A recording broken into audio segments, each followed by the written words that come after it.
Assalamualaikum warahmatullahi wabarakatuh. Perkenalkan, nama saya Bella Pratiwi, mahasiswi dari Universitas Islam Negeri Sumatera Utara, jurusan Bimbingan Konseling Pendidikan Islam.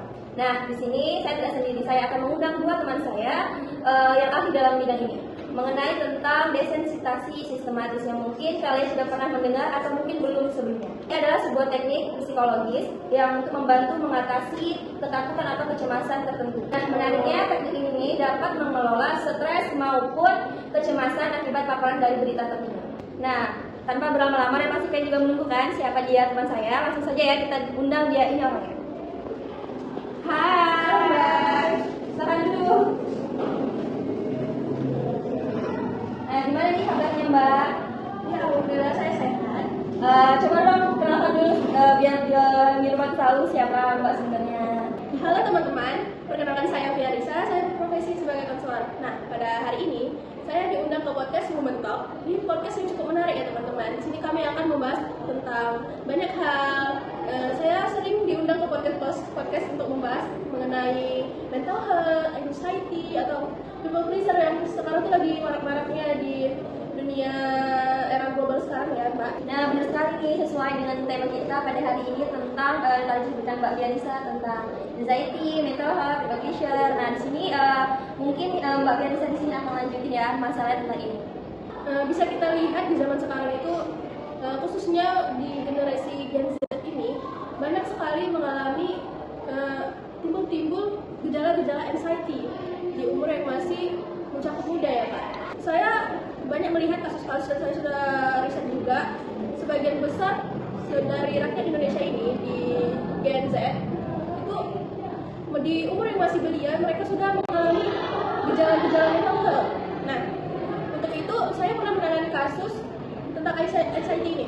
Nah, anxiety ini apa sih terapi yang saya gunakan? Jadi untuk dalam proses terapi saya menggunakan teknik desensitisasi. Nah, desensitisasi itu apa sih? Jadi desensitisasi itu merupakan teknik konseling yang dimana dalam kasusnya, dalam prosesnya kita itu memaparkan secara langsung hal yang membuat dia itu fobia, hal yang membuat dia takut, hal yang membuat dia cemas, itu dipaparkan secara langsung, tapi dilakukan dengan secara bertahap. Nah, coba Mbak tolong jelaskan dong gimana tuh tahap-tahapan dalam desensitasi sistematis ini. Coba boleh paparkan gimana? Jadi kan di teknik desensitisasi ini klien itu dilatih untuk menghadapi ketakutannya. Nah, dalam situasi dia yang cemas itu kita sebagai konselor kita tuh melakukan tahapan kepada si klien ini, kita mencatat, yaitu itu disebut dengan hierarki kecemasan. Kita catat dari hal yang paling ringan sampai hal yang paling berat. Nah, jika dia dihadapi dalam situasi yang paling ringan, bagaimana responnya? Jika diberikan stimulus yang berat, bagaimana responnya? Baik Mbak, terima kasih kepada Mbak Fiarisa yang tadi telah menjelaskan tentang apa itu desensitisasi sistematis, bahwasanya teknik ini itu membantu orang dalam mengurangi kecemasan secara bertahap, mulai dari yang ringan sampai yang tinggi. Nah, mungkin untuk memperdalam lagi tentang teknik ini, mungkin saya akan mengundang satu teman saya lagi yang ahli dalam bidang ini. Oke, langsung saja ya, saya undang dia. Ini dia teman saya satu lagi. Hai, selamat dulu. Baik. Gimana nih kabarnya Mbak? Alhamdulillah nih, Masya Allah. Nah, Gimana Mbak ini gimana kabarnya? Alhamdulillah baik juga dong pastinya. Coba dong Mbak boleh ini perkenalan dulu. Halo penonton setia Women Talk. Perkenalkan ya, nama saya Yunita. Saya di sini sebagai konselor. Jadi saya senang sekali nih diundang sama Mbak Bella untuk menjadi narasumber. Apa nih kira-kira Mbak yang mau kita bahas? Tadi kan Mbak Fiarisa sudah menjelaskan tentang anxiety. Oh, anxiety ya. Benar, anxiety itu memang pernah juga saya menangani. Kasus anxiety itu sangat lagi booming ya di era sekarang, karena era sekarang tuh udah banyak individualis juga. Jadi kalau misalnya berbaur ke sesuatu lingkungan tuh sering ada takut tidak diterima dan sebagainya. Anxiety itu sebenarnya kecemasan terhadap lingkungan yang baru gitu.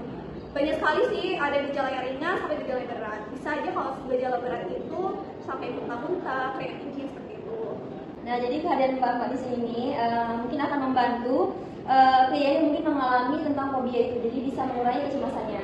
Di sini saya mungkin akan mengundang dua yang benar-benar mempunyai kejadian seperti itu ya. Tentu saja kita undang dia orang. Nah, kebetulan mereka sudah hadir nih Mbak, dua teman tadi yang saya bilang. Ya. Nah, mereka ini benar-benar mempunyai, tadi Mbak bilang bahwasannya mereka punya benar-benar kecemasan yang berlebih. Coba kita mulai dari Mbak Usman dulu. Boleh perkenalkan dulu. Perkenalkan, nama saya Usman Hasanah. Nah, kira-kira apa nih yang membuat Usama memiliki kecemasan yang berlebih atau mungkin ada pernah mengalami fobia gitu mungkin? Jadi dulu saya waktu masih kecil ya, jadi terbilang saya takut sama kucing. Jadi kalau ada kucing mendekati saya kayak merasa terganggu gitu kan. Apalagi ketika saya lagi makan, saya paling nggak suka kalau ada kucing pas saya lagi makan karena saya takut bulunya itu berterbangan. Jadi ketika saya nampak kucing, saya ingin menendang kucing itu karena saya tidak suka sama kucing. Jadi ketika saya nampak kucing, saya pengen rasanya menendang kucing karena saya nggak suka jika lagi saya makan kucing tiba-tiba datang. Terus semenjak itulah saya takut pada kucing. Nah, di sini bisa mungkin yang dirasakan sama Mbak Usma ini dia benar-benar fobia ya Mbak, sama yang namanya kucing. Jadi sampai muntah-muntah atau bahkan bisa menendang kucing itu sendiri ya. Nah, coba kita dengar nih gimana kecemasan yang dimiliki oleh Mbak Cut. Talisa mungkin bisa menjelaskan. Oh, jadi kalau misalnya bilang fobia saya itu kayak mungkin Mbak Marisa tahu nggak kayak fobia gitu. Dulu saya sih kalau itu lebih ke situ sebenarnya kayak misalnya kalau kecil itu kayak sorry atau ya aku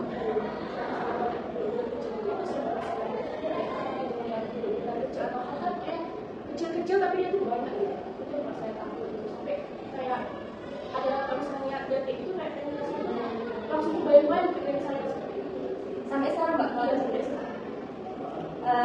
kita kan dengar ya gimana flight riding itu merasa fobia itu. Mungkin di sini Mbak Fairan kita ini bisa memberikan tipsnya kepada kami, kepada mereka berdua ini yang telah mengalami peristiwa tersebut.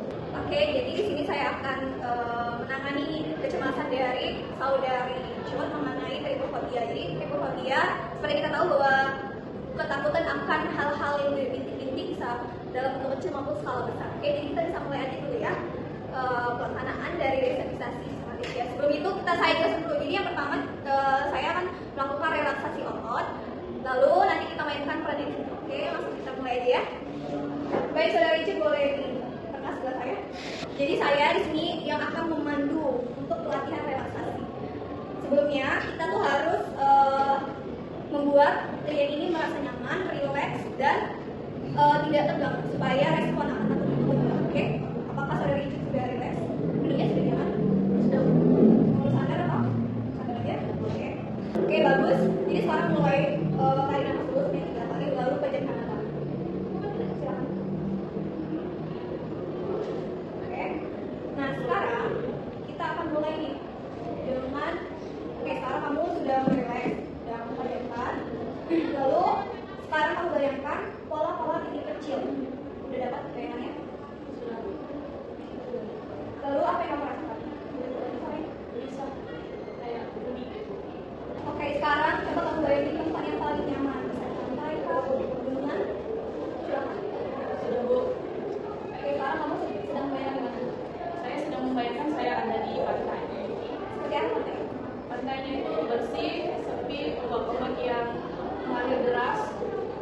Nah, sekarang kamu bayangkan nih ada orang berjalan di depan kamu, lalu beliau memakai pakaian polkadot. Gimana itu ada pola-pola kecil? Gimana rasanya? Perasaan saya masih tidak terlalu menakutkan. Oke, nah kalau lalu dia mendekat kamu mulai perlahan, bagaimana? Oke, sekarang kamu mulai bergegas mendekati tepi pantai. Di sana kamu mulai masuk ke dalam untuk mencoba berenang nih. Apa kamu sudah jalan? Sudah. Nah, ternyata setelah kamu mulai mendekati tepi pantai, kamu ada menemukan sesuatu terumbu karang yang kecil dengan polanya seperti pola-pola kecil. Bagaimana rasanya? Merinding Bu. Oke, lalu kamu mulai menghindari. Ya. Setelah itu kamu coba masukin untuk menyelam. Bagaimana rasanya? Perasaan saya adalah Apa yang kamu temukan? Ada ternyata di dalam itu seperti apa bentuknya? ketika saya menyelam ke sedikit jauh, saya melihat banyak ikan-ikan kecil warna-warni di dalamnya. Apakah kamu masih merasa takut ketika sudah di sana? Tidak. Oke, baik. Lalu kamu menyelam lebih dalam, melihat keindahan biota laut di bawahnya. Bagaimana pemandangannya? Cantik bukan? Bagaimana perasaan kamu setelah itu? Perasaan saya sedikit lega karena melihat warna-warni pada ikannya. Oke. Nah, setelah menyelam di dalam. Terus kamu menemukan lagi nih hewan dan tumbuhan yang lebih besar, di mana polanya tuh jauh lebih besar, pola-pola padatnya. Dan setelah kamu melihatnya, bagaimana perasaan kamu? Saya sudah sedikit lega karena pola-polanya itu tidak terlalu seperti tadi. Lalu kamu mulai mencoba menyentuhnya. Kamu mulai coba mendekati. Bagaimana? Bagaimana keadaan? Bagaimana perasaan kamu? Apakah kamu masih merasa takut, tegang? Awalnya masih tegang, tapi setelah saya coba untuk memegangnya kedua kali, saya sudah mulai bisa merasakan kalau itu tidak berbahaya. Oke, nah sekarang kamu kembali menyelam ke tempat lain, di mana masih banyak lagi ternyata hewan-hewan yang lebih cantik. Coba kamu bermain di sana. Kamu mulai menyampaikan ikan tersebut, memegangnya. Bagaimana perasaanmu? Tegang. Oke, sekarang kamu boleh berkata-kata. Nah, sekarang saya ada gambar nih. Kamu boleh lihat ini. Oke, setelah melihat gambar tersebut, bagaimana perasaan kamu? Sudah sedikit lega. Dan daripada yang tadi sudah sedikit lega, saya bisa melihat gambar ini. Oke, bagus. Nah, itu kamu sangat luar biasa karena usaha kamu itu sudah melewati banyak langkah, dari mulai tarik nafas, lalu membayangkan sesuatu yang hal kecil, bertegang, lalu relax lagi. Nah, kamu tuh sudah melangkah jauh. Jadi sekarang boleh kamu jelaskan ketika kamu lagi menghadapi ketakutan kamu dari masa kecil, bagaimana respon yang akan kamu berikan, tunjukkan. Memang saya sulit untuk melihat seperti tadi. Setelah ibu memberikan gerak, ibu memberikan kami seperti tadi, saya sudah bisa tidak terlalu takut seperti awal yang saya bilang pada Mas tadi. Jadi saya sudah bisa relax gitu kalau misalnya ada melihat bulan-bulan kecil atau pohon tadi kecil. Kamu sayang karena kamu itu udah belajar menghadapi rasa takut secara tepat. Jadi teknik ini tuh bekerja keras untuk bekerja keras karena kita melatih tubuh itu melakukan itu dan biar kamu untuk Nah, gimana nih rasanya aku sendiri setelah melakukan teknik tadi? Saya sudah melakukan teknik ini tadi saya tuh udah mulai nyaman, tenang daripada yang awal tadi saya cerita saya bisa takut menghadapi yang seperti tadi. Setelah dilakukan sampai tadi saya sudah merasa nyaman dan tidak terlalu takut kalau misalnya melihat cerita-cerita yang seperti itu. Terima kasih kepada Binika yang sudah memberikan saya terapi sehingga saya tuh bisa tidak takut lagi pada hal-hal tadi. itu kamu harus berterima kasih kepada diri kamu karena ini semua tuh atas keberanian kamu ya. Jadi jangan lupa bahwa proses ini membutuhkan waktu sehingga jadi tetaplah untuk terus berlatih di rumah buat teman-teman. Itu yang bisa saya sampaikan. Mungkin kita bisa untuk Mbak Uswatun Hasana kepada Ibu Pianisa untuk melakukan teknik tersebut. Jadi di sini kita akan melakukan terapi ya, Mbak Uswa, gimana? Apakah sudah siap untuk melakukan terapi? Sudah, Bu. Oke, sebelumnya kita posisikan dulu posisi duduknya untuk lebih yang nyaman sedikit. Gimana Mbak, udah nyaman dengan posisi duduknya sekarang? Sudah. Oke, kepalanya bisa disandarkan. Perlahan pejamkan matanya. Ya, gimana? Sekarang keadaannya apakah masih merasa tenang? Masih merasa lebih nyaman, tenang? Nah, sekarang saya minta bantuannya kepada Mbak Uswa untuk membayangkan di tempat yang paling Mbak sukai. Sekarang Mbak ada di mana? Saya merasa di taman. Taman ada apa nih Mbak? Saya jelaskan. Di taman ada saya melihat bunga-bunga yang cantik dan buku yang Perasaan Mbak gimana waktu melihat bunga dan buku-buku yang saya merasa senang dan tenang. Jadi Mbak bisa bayangkan di taman sedang duduk sambil memperhatikan sekitar dan Mbak membawa bekal nih, membawa bekal makanan, membawa bekal makan sambil menikmati pemandangan taman tersebut. Jadi saat Mbak asik menyantap makanan, tanpa sadar Mbak melihat perempuan yang membawa tas dengan model berbulu. Ini bulu halus yang dipakai, terlihat menarik kah? Atau Mbak merasa sedikit takut atau geli dengan tas yang dipakai Mbak tersebut? Saya lebih merasa takut dan geli. Nah, sekarang kakak-kakak yang sudah membawa tas tersebut mendekati Mbak, menjadi izin duduk di samping Mbak. Apa yang Mbak rasakan? Saya merasa lebih geli. Terus karena melihat sama mbak tersebut, akhirnya kakak tersebut pergi menjauhi mbak karena mbak merasa takut nih terhadap dirinya. Dia tidak tahu apa penyebab mbak takut dengan dirinya. Nah, saat mbak lanjut menyantap makanan yang mbak bawa dari rumah, bukan mbak, tanpa sadar ada seorang anak kecil yang menggendong peliharaannya sambil berjalan-jalan.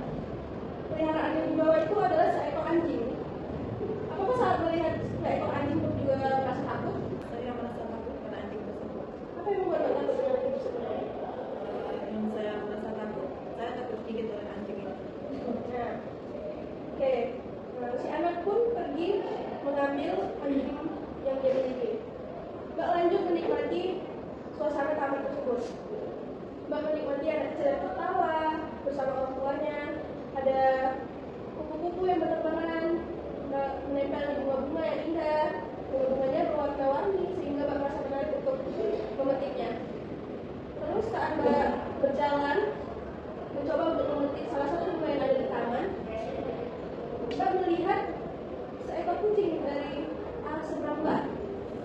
Perlahan kucing tersebut mulai mendekati Mbak dan berlari menuju semak-semak tempat bunga yang Mbak ingin petik tersebut. Pelan-pelan kucing itu mendekat ke arah kaki Mbak dan mulai mengelus-ngelus kaki Mbak. Apa yang Mbak rasa? Saya sudah tidak merasa takut.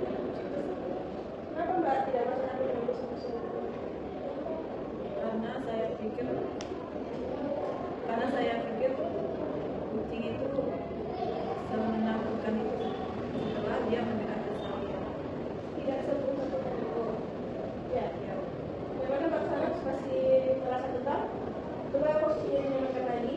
Bisa dengan kepalanya boleh. Ya. Nah, coba Mbak sekarang perhatikan kucing yang mendekati Mbak itu. Apakah Mbak melihat wajah kucing tersebut Mbak merasa jijik atau geli? Tidak. Kenapa Mbak tidak merasa geli lagi? Karena kucing itu memuaskan. Ya, ternyata kucing tersebut tidak melakukan apa-apa pada Mbak kan? Dia tidak membuat Mbak risih. Seperti itu kan? Tidak. Apakah kucing itu ingin Mbak pegang sekarang? Kalau Mbak tidak takut lagi dengan kucing tersebut? Sudah tidak lagi. Dan apa yang akan Mbak lakukan ketika kucing tersebut ingin meminta makanan Mbak yang Mbak bawa tadi? Saya ingin mengasih makanan saya. Oke, baik. Karena Mbaknya sudah mulai bisa merasa tenang dan mulai bisa menghadapinya, coba sekarang boleh buka matanya. Nah, tadi Mbak sudah membayangkan kejadian-kejadian yang sudah kita rekam, bahwa nanti suatu saat kalau misalnya Mbak mulai menghadapi situasi nyata di kehidupan nyata ketika menghadapi kucing, Mbak bisa mulai perlahan-lahan menenangkan diri, membayangkan bahwa ternyata kucing itu tidak sepenakutkan itu, dan reaksi yang saya berikan selama ini itu ternyata berlebihan gitu. Saya tidak perlu secemas itu untuk menghadapi kucing lagi. Gimana Mbak? Apakah bisa menjadi kehidupan nyata melakukannya? Bisa mengendalikan diri? Oke, baik. Terima kasih ya Mbak. Mbak ini udah mulai merasakan nyaman, udah nggak boleh takut lagi sama yang dirasakan tadi sebelumnya. Alhamdulillah. Terima kasih juga loh kepada Ibu Indita, Ibu Yarisa yang telah sudah hadir untuk memberikan tips-tipsnya kepada Mbak ini sehingga mereka mulai merasa menghilangkan kecemasannya itu. Oke, kita akan balik topik yang di awal tadi tentang anxiety sendiri. Nah, kira-kira dari sini gimana? Jadi seperti yang udah saya katakan bahwa anxiety itu kecemasan terhadap suatu lingkungan yang baru atau menghadapi seseorang yang baru. Jadi dia gejalanya seperti mulai deg-degan, kemudian pusing, bahkan bisa sampai bunuh. Nah, jadi dengan teknik desensitisasi sistematis ini bisa kita lakukan untuk anxiety disorder. Jadi pertama seperti yang udah dicontoh tadi, kamu pertama kalau misalnya lagi berdiri mungkin kamu boleh duduk bentar, belum memejamkan mata, relax tarik nafas dalam-dalam, lalu membayangkan bahwa kamu berada di ruangan yang ada 2 orang, berbicara